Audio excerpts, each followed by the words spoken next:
does the Treasurer have anything he wishes to table? The member for Latrobe has the call. Thank you, Madam Speaker.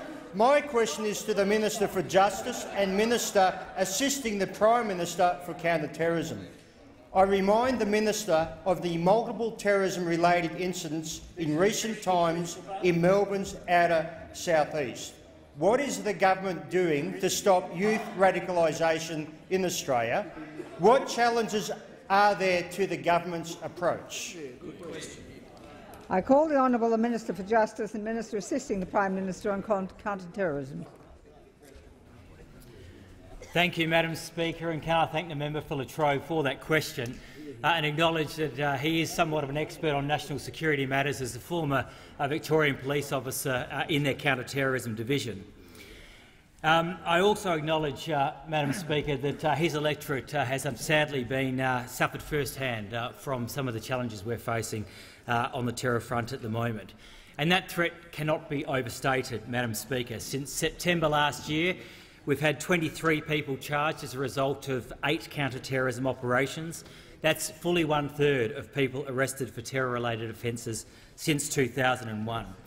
We know we've got at least 100 Australians fighting alongside terror organisations in Syria and Iraq, and 30 people have returned to Australia after supporting those organisations.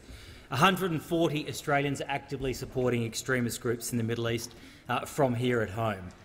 ASIO are also managing 400 high-priority counter-terrorism investigations, and this is double the number that they were dealing with just 12 months ago. And I know that the member for Latrobe has been campaigning hard to secure important programs in his electorate that counter violent extremism. Programs such as the MyHack initiative, which involves a series of youth-led events to develop practical solutions that actually counter radicalisation. This program provides youth with alternative pathways so as to prevent the process of radicalisation before it can become a danger to our society.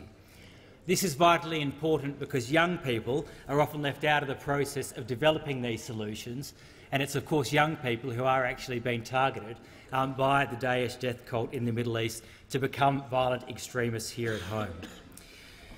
The government and the member for Latrobe takes these issues of national security very seriously.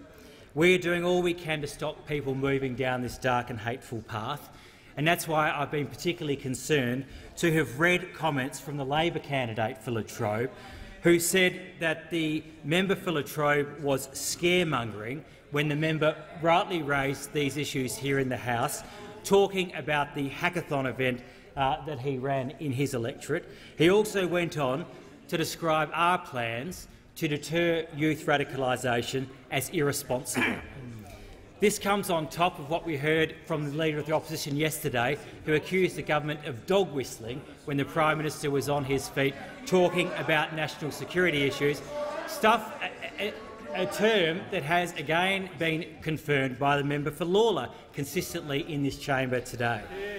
Now, given these comments by the Labor candidate for Latrobe and Mr Simon Curtis, the Leader of the Opposition and the member for Lawler, I'd call on the Opposition to make it clear that they still support our vital efforts to counter violent extremism and renew what has been to date a bipartisan